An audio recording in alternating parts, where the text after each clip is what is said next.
Kasih Tuhan untuk malam hari ini kami bisa ada kesempatan untuk berkumpul bersama Tuhan untuk Tuhan membagikan firman-Mu. Tuhan biarlah di waktu kesempatan ini Tuhan bisa sama-sama menggunakan untuk sharing-sharing Tuhan, saling membangun satu sama lain sehingga kami makin disusun dengan firman-Mu Tuhan. Terima kasih Tuhan. Amin. Amin. Puji Tuhan. Minggu kemarin kita sudah membahas banyak hal mengenai kitab Keluaran, ya, kitab Keluaran pasal yang 28 sampai yang 32 hari ini juga banyak mengenai Matius, ya, mengenai kedatangan Tuhan dan sebagainya. Nah, untuk itu malam ini kita sama-sama membahas apakah ada yang mau ditanyakan atau yang mau di-sharingkan, dipersilahkan.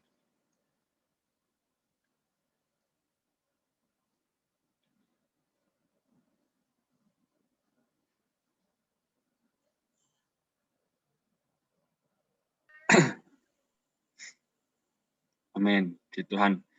Kalau belum ada, mungkin saya dulu sedikit ya. Jadi hari-hari ini, hari-hari terakhir, saya kembali ditegur ya, kembali diingatkan bagaimana mengenai hamba yang setia dan juga gadis-gadis. Nah, di sini kembali menyadarkan saya bahwa memang dalam kehidupan sehari-hari, kalau misalnya saya tidak berjuang untuk menikmati Tuhan, ya, mengambil waktu yang khusus untuk datang kepada Tuhan, maka sebenarnya saya di sini sudah menjadi orang yang kekurangan Kristus, ya, atau bahkan mengurangi porsi saya untuk bisa masuk ke dalam kerajaan sorga. Karena kan di Matius 25 itu diceritakan bagaimana ketika gadis-gadis itu yang bodoh dan bijaksana sebenarnya ingin supaya bisa masuk diterima. Tapi yang bodoh ternyata mereka tidak mempersiapkan minyak dalam buli-buli mereka. Ya, jadi orang-orang ini adalah sebenarnya orang-orang yang mengasihi Tuhan ya, tapi mungkin setengah-setengah. Ya, mereka datang kepada Tuhan tapi seringkali gagal ya. Gagal lalu tidak bangkit lagi.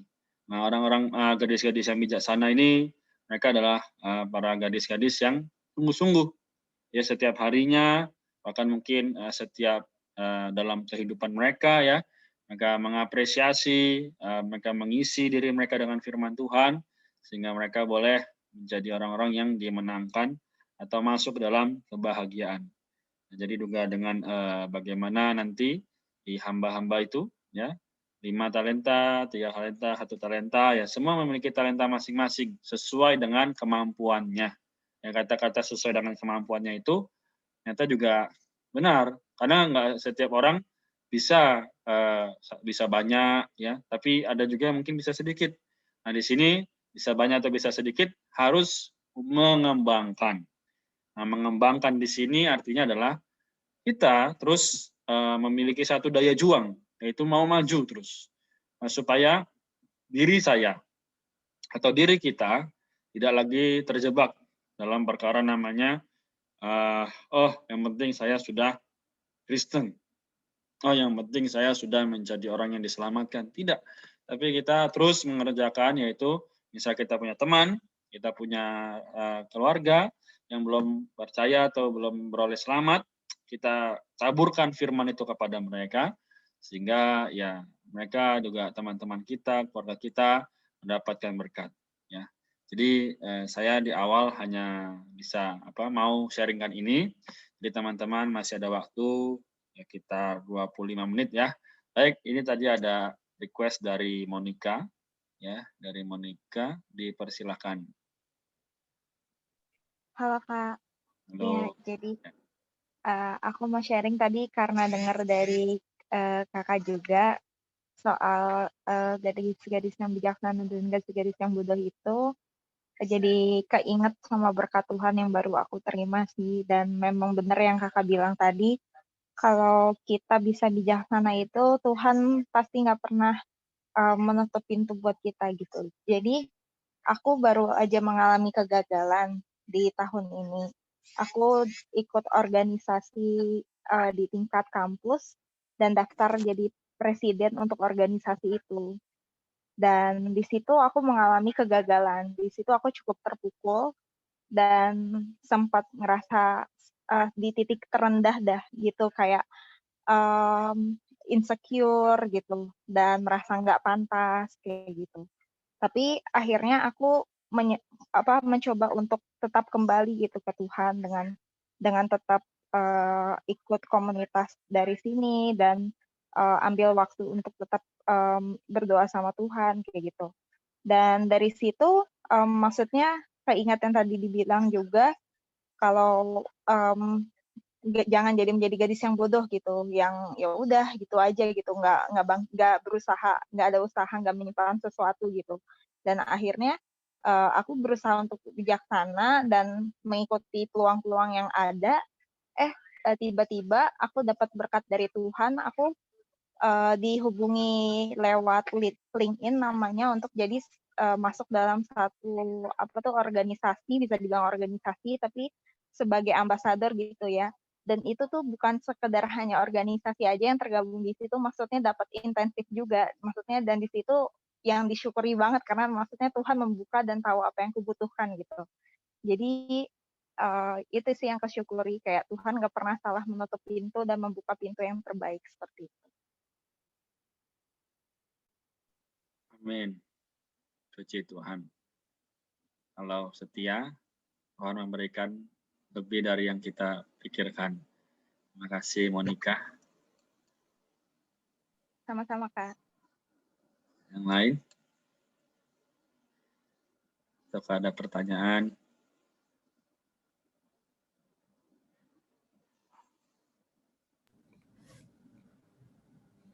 Ada.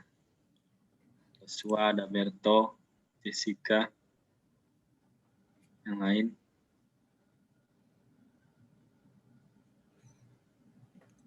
Amin. Oke, saya sharing sedikit juga ya. Ya.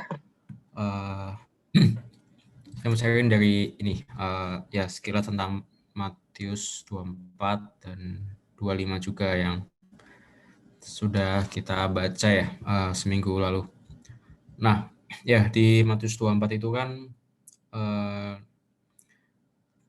Tuhan bicara banyak awalnya mengenai tanda-tanda gitu kan. Tetapi yes, mungkin ada pertanyaan, lalu kita harus bagaimana gitu untuk ya bisa menghadapi atau mempersiapkan diri kita. Karena di Matius 24 ayat 42 ya, Tuhan mengatakan, karena itu berjaga-jagalah sebab kamu tidak tahu pada hari mana Tuhanmu datang.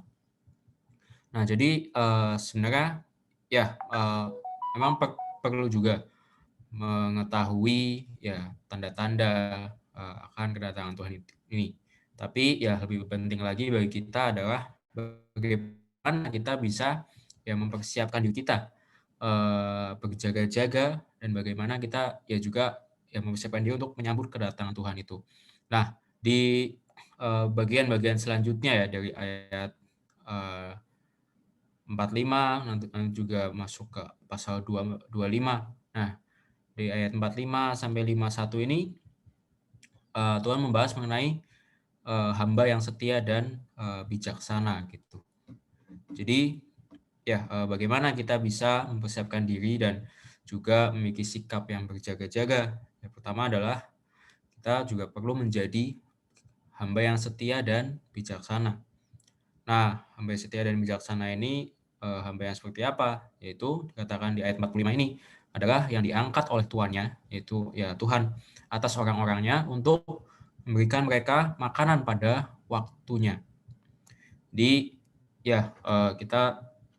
Kalau kita mau memposisikan diri kita sebagai hamba-hamba Tuhan, ya kita harus mau untuk setia dan bijaksana dalam memberikan makanan. Artinya kita ya terhadap teman-teman kita, anggota tubuh Kristus yang lain, kita mau saling ya memberikan makanan. Nah, hal kedua adalah ya di pasal 25. Bagian pertama itu adalah perumpamaan ya mengenai 10 gadis itu. Ya, di sini kita didorong untuk menjadi gadis yang bijaksana.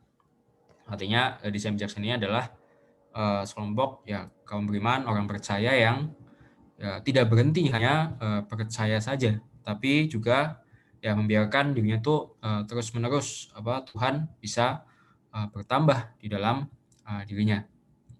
Kemudian yang ketiga adalah menjadi ini ya hamba yang setia juga dalam menjalankan talenta gitu. Ya, talenta ini kan sebenarnya adalah berasal dari ya Tuhan sebagai Tuhan yang memberikan atau mempercayakan kepada kita gitu kan, harta yang dipercayakan kepada kita. Nah, kita harus patut berhati-hati juga, jangan sampai menjadi hamba yang jahat dan malas seperti di ayat 26 itu ya, yang malah menyembunyikan harta yang dipercayakan Tuhan ini. Melainkan ya perlu sungguh-sungguh untuk menjadi hamba yang baik, hamba yang setia ini. Sehingga bahkan yang Tuhan percayakan kepada kita ini bisa digandakan dan diberikan lagi kepada Tuhan. Sehingga kelak seperti di ayat 23, Tuhan bisa bicara kepada kita saat pada waktunya nanti, baik sekali perbuatanmu itu, hai hambaku yang baik dan setia. Engkau telah setia memikul tanggung jawab dalam perkara yang kecil, aku akan memberikan kepadamu tanggung jawab dalam perkara yang besar. Masuklah dan turutlah dalam kebahagiaan Tuhanmu. Amin.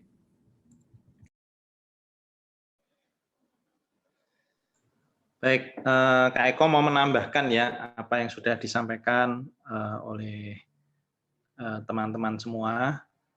Memang kita saat ini sedang terus menggali ya Matius pasal 24, 25, 26 itu adalah sebenarnya perkataan Tuhan tentang akhir zaman ya, tentang masa yang akan datang.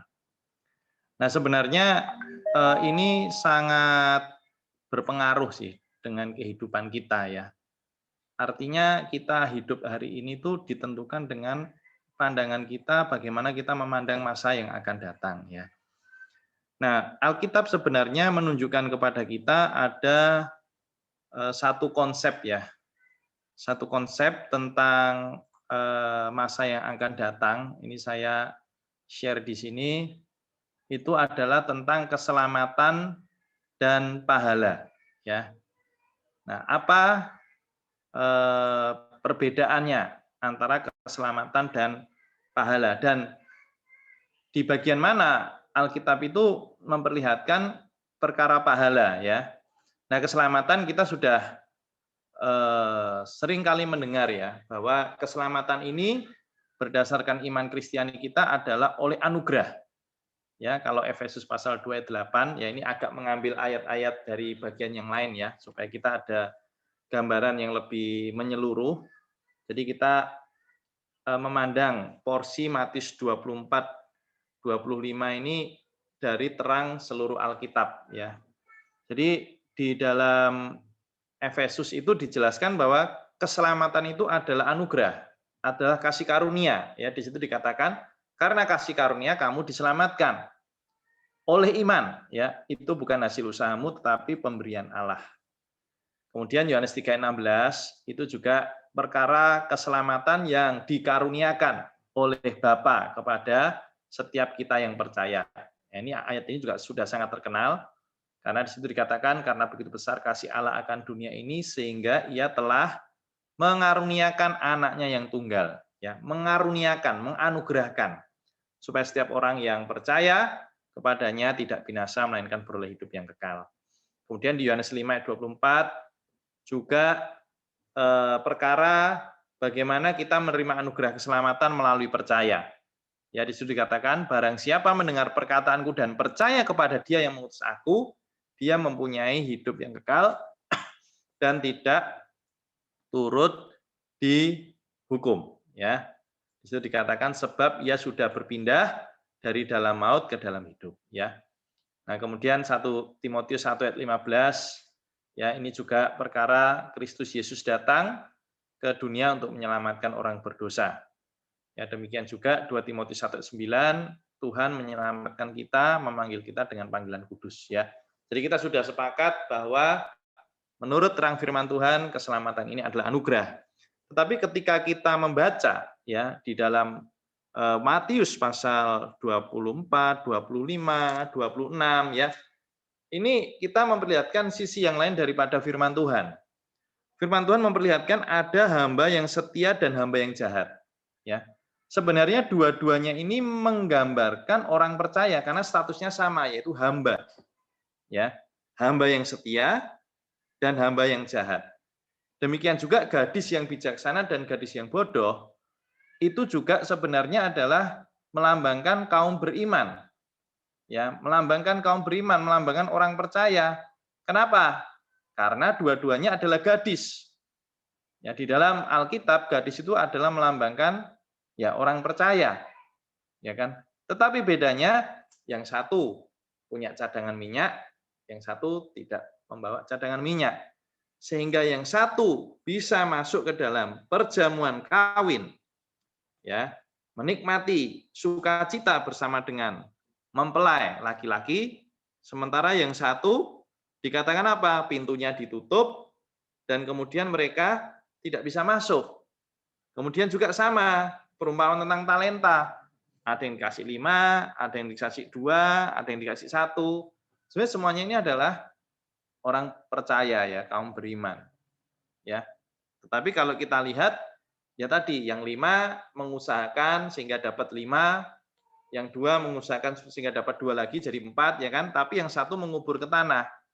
Sehingga yang 5, yang 2 itu dapat apa ya? Dapat reward, dapat pahala ya kan. Sementara yang 1 di sini dikatakan apa? Dapat penghukuman. Di ayat yang ke-30 dia dicampakkan ya ke dalam kegelapan yang paling gelap. Nah, ini apa? Padahal kan sudah jadi orang percaya kok masih bisa menerima penghukuman. Nah, Saudara, karena itulah kita harus mengenal konsep yang tepat ya tentang keselamatan juga tentang upah atau pahala. Nah, ini saya ambil satu ayat saja deh ya. Ini sebenarnya banyak ayat, tapi di Matius pasal 16 ayat 27 kita sudah melewatkan poin itu. Di sini dikatakan anak manusia akan datang dalam kemuliaan Bapaknya diiringi malaikat-malaikatnya. Pada waktu itu ia akan membalas, perhatikan kata ini ya, dia akan membalas setiap orang menurut perbuatannya. Nah, ini sama seperti kasus gadis bijaksana, gadis bodoh tadi. Kalau dia bijaksana, dia bisa masuk. Kalau dia bodoh, dia tidak bisa masuk. Ya. Kalau hamba itu mengupayakan talenta, dia dapat pujian. Kalau hamba itu malas, tidak mengupayakan talenta, dia dapat penghukuman. Oh, padahal dalam benak kita selama ini kan, Tuhan itu kan penuh dengan kasih karunia, ya kan? Kita orang berdosa, baik atau jahat, ya asal percaya Tuhan, pasti diselamatkan. Nah, teman-teman kita perlu melihat ada dua sisi ya kebenaran di dalam firman Tuhan ya. Nah, sisi ini kita rangkum. Nah, ini juga saya tunjukkan satu lagi ya, Filipi 3:14 ya. Rasul Paulus juga mengatakan ya, dia berlari-lari kepada tujuan untuk memperoleh hadiah yaitu pahala, yaitu panggilan surgawi dari Allah dalam Kristus Yesus. Nah, di Wahyu 3:21 juga barang siapa menang. Nanti kita akan melewatkan porsi itu ya. Paling tidak kita Desember lalu yang sudah mulai ikut sejak bulan Oktober, kita juga sudah membaca Wahyu. Di sana juga dikatakan berulang-ulang, barang siapa menang ya. Nah, ini adalah rangkuman ya dari dua aspek mengenai kebenaran ya, mengenai keselamatan dan pahala ya. Jadi keselamatan itu adalah oleh kasih karunia, tetapi pahala atau upah itu adalah menurut keadilbenaran atau menurut perbuatan kita. Jadi perbuatan kita ini di hadapan Tuhan juga dihitung.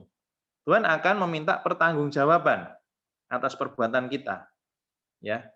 Tetapi ini adalah berkaitan bukan dengan keselamatan kekal kita karena jaminannya kita sudah pasti. yaitu kita sudah diselamatkan. Tetapi tetap setelah diselamatkan, bagaimana perbuatan kita?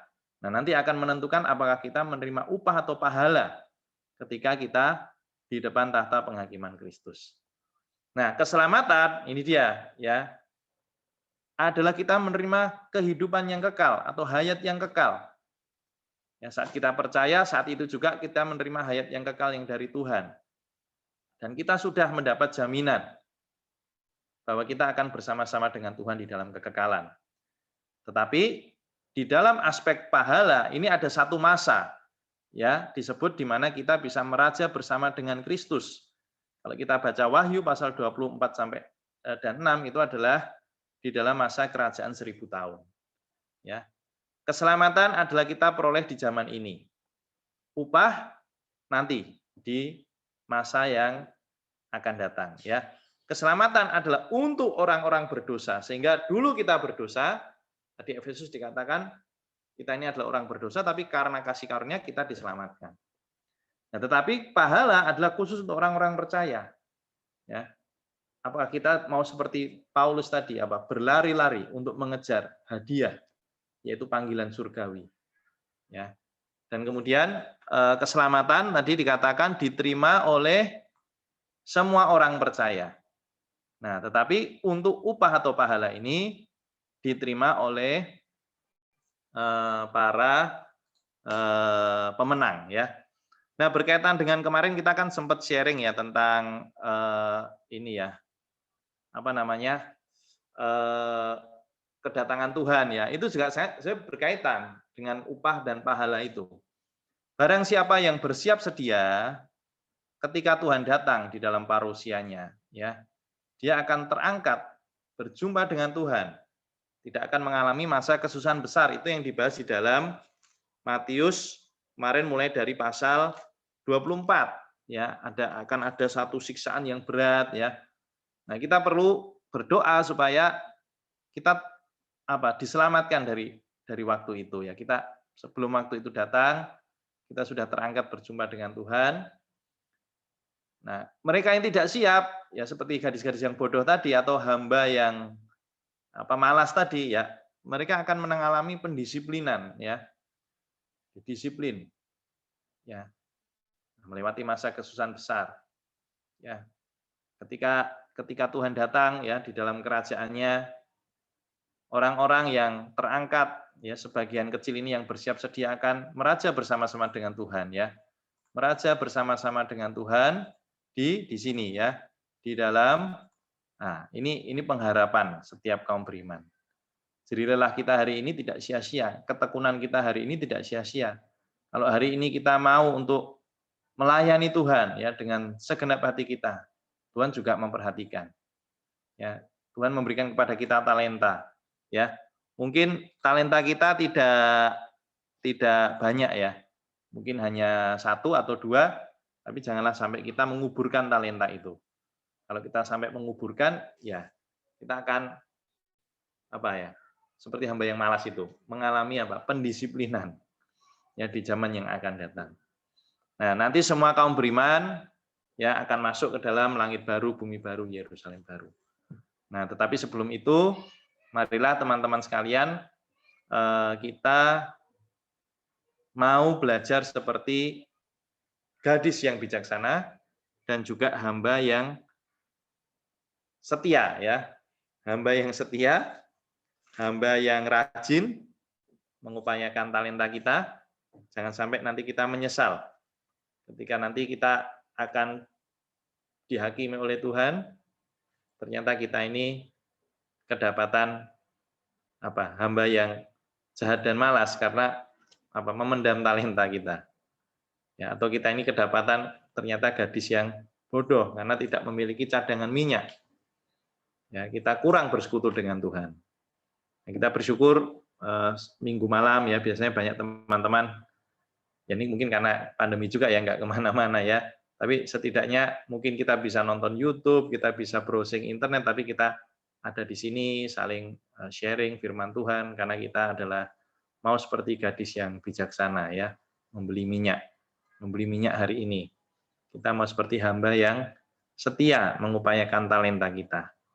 Ya, supaya nanti ke depan kita beroleh upah, ya, beroleh pahala, yaitu bersama-sama dengan Tuhan, meraja dengan Dia di dalam kerajaan 1000 tahun. Puji Tuhan. Amin. Amin. Tuhan sangat jelas ya.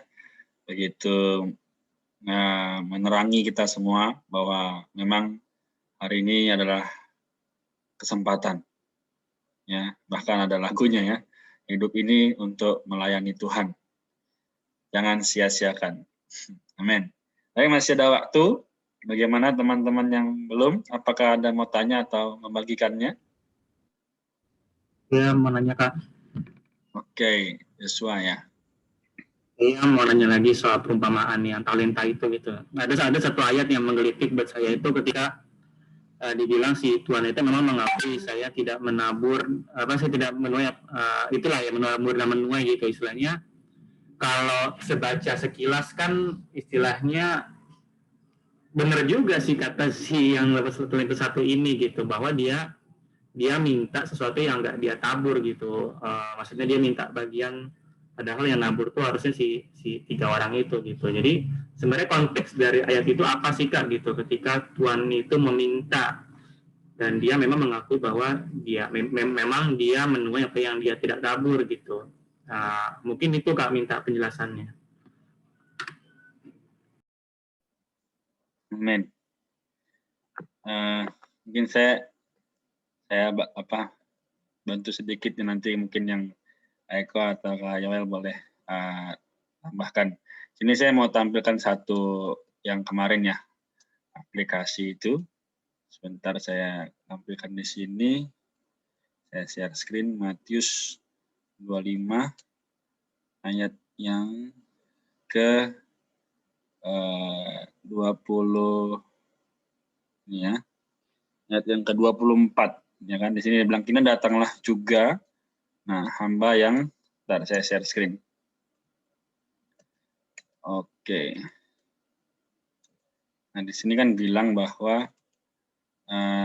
ini datanglah juga hamba yang menerima 1 talenta itu dan berkata, Tuhan, aku tahu bahwa Tuhan adalah manusia yang kejam yang menuai di tempat di mana Tuhan tidak menabur dan yang memungut dari tempat di mana Tuhan tidak menanam. Nah, di sini ada catatan kakinya ya.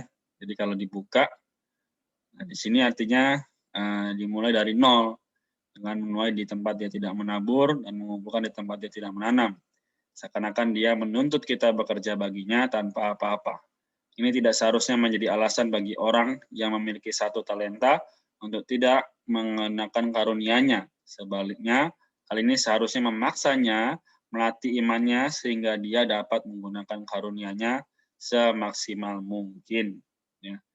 Jadi di sini yang saya bagikan adalah semua orang sebenarnya mengalami hal yang sama, yaitu ya semua diberikan dari 0 gitu.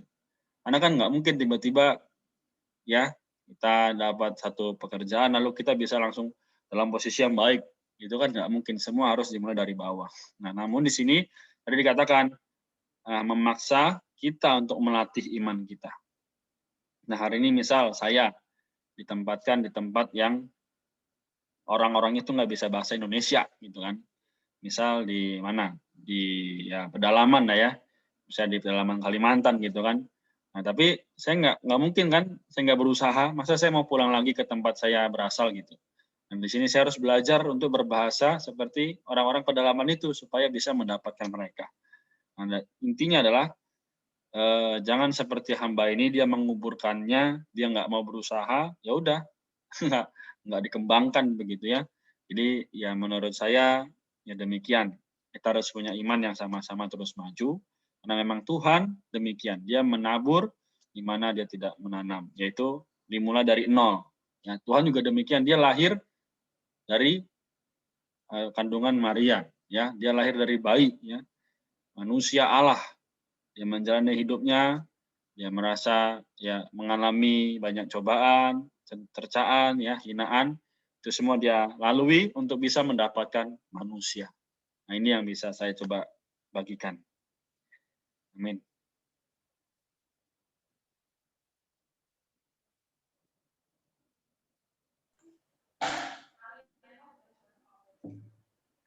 Ya, oke. Memang ini tadi pentingnya kita mengenal konsep keselamatan dan pahala ya. Jadi Tuhan ini adalah Tuhan yang memberikan kasih karunia ya. Tapi Tuhan kita ini juga adalah hakim yang adil. Ini perlu seimbang ya. Perlu seimbang. Kalau tidak, maka kita hanya mengenal Tuhan itu separuh. Mengenal Tuhan itu sebagai satu ya, pemberi kasih karunia saja, sehingga semua itu seolah-olah wah untuk kepentingan saya, untuk kepentingan saya, untuk kepentingan saya. Akhirnya dalam tanda kutip ya, Tuhan itu jadi dalam tanda kutip ya ini aja objek untuk memenuhi keperluan kita gitu. Padahal sebenarnya di aspek yang lain Tuhan kita ini juga adalah Tuhan yang punya keperluan. Tuhan punya keperluan. Ya. Karena itulah Dia menuntut kita. Nah, ini mungkin baru dengar ya. Tuhan kita ini adalah Tuhan yang juga menuntut kita. Ya. Dan apalagi cerita di sini itu adalah antara apa? Dia dikatakan apa? Tuan ya. Tuan dan hamba. Ya. Jadi sebenarnya sudah selayaknya Tuan itu menuntut sesuatu kepada hamba. Begitu. Nah, apa yang dituntut oleh Tuan? Ya, Tuan menuntut adanya apa? Adanya pelipat gandaan. Ya. Sehingga ketika Tuan itu datang, dia menuntut ya pelipat gandaan ini ya hamba yang malas ini dia apa ya beralasan kan istilahnya kan. Nah, dia mengatakan tuannya itu adalah tadi dikatakan tuan yang kejam ya, menuai di tempat di mana Tuhan tidak menabur, memungut di tempat di mana Tuhan tidak menanam. Padahal sebenarnya talenta itu kepunyaan tuannya, dan talenta itu diberikan. Talenta itu bukan punya hambanya, ya. Kalau kita baca itu di ayat 14, ya, dia mau pergi ke luar negeri, dia memanggil hamba-hambanya, mempercayakan harta itu kepada mereka. Jadi harta itu sebenarnya punya tuannya loh, bukan punya hamba itu. Ya, diberikan, dan tadi kita harus mengenal Tuhan kita sebagai Tuhan yang ada keperluan. Ya, bukan cuma kita kan, kalau kita ada keperluan, wah saya perlu sekolah sukses, saya perlu pekerjaan yang baik, saya perlu keluarga yang sejahtera, ya kan? Tapi kita nggak pernah bertanya, Tuhan punya keperluan apa? Ya, salah satu keperluan Tuhan, Matius 28 itu, pergi, jadikan semua bangsa muridku. Wah, ini Tuhan nggak main-main nih, keperluannya semua bangsa, bukan cuma satu bangsa, dua bangsa, tiga bangsa, semua bangsa, muridku. Baptis mereka, ajar mereka melakukan segala sesuatu. Nah, pertanyaannya, kita mengenal nggak keperluan Tuhan ini? Kalau kita mengenal Tuhan kita sebagai Tuan, mau nggak mau kita kerjakan. Ya, mau nggak mau kita, wah, Tuanku sudah menuntut ini. Nah, tapi kalau orang Kristen yang pengenalannya cuma separuh, ya, Tuhan itu penuh kasih karunia, Tuhan minta kita pergi, kita nggak pergi, ya masih dapat kasih karunia. Nah, itu akhirnya apa? Siapa yang mau pergi untuk Tuhan? Sebenarnya konteksnya demikian, ya. Tuannya ini perlu talenta dilipat gandakan, dan dia di sini adalah Tuhan yang menuntut. Nah, teman-teman, ya, Tuhan kita ini juga Tuhan punya keperluan, dia juga menuntut. Tapi jangan lupa, kita perlu seimbang tadi. Ketika dia menuntut kita, sebenarnya dia juga akan menyuplai kita dengan kasih karunia-Nya. Tapi kita jelas, tuntutan Tuhan bukan bagi kepentinganku, tuntutan Tuhan adalah bagi kepentingan Tuhan, ya, Tuhan. Nah, siapa di zaman ini ya, terutama kita orang-orang muda, yang masih memiliki hati memperhatikan kepentingan Tuhan. Ya, banyak kali kita memperhatikan ya tadi kepentingan kita kan. Nah, saya kontak satu adik mahasiswa, ayo kita ikut ini nih, baca Alkitab ya kan, saling menyuplai ya, saling mendoakan. wah bentar Kak, aku lagi sibuk lomba ya kan. Ini wah aku organisasiku juga banyak ya. Ya, artinya apa? Ya banyak kali kita hanya separuh saja memperhatikan kepentingan ku, akhirnya apa? Kurang memperhatikan kepentingan Tuhan. Sehingga ketika Tuhan menuntut kita, kita alasannya sama nih, kau adalah Tuhan yang jahat, Tuhan yang apa? Tuhan yang apa tadi keras ya kan? Padahal kita lupa Tuhan ini sudah memberikan kepada kita keselamatan, sudah memberikan kepada kita talenta, dan Tuhan akan meminta pertanggungjawaban. Ya, jadi masing-masing kita ini akan diminta pertanggungjawaban. Nah, kalau kita sudah begini, oh Tuhan, aku mulai tersadar.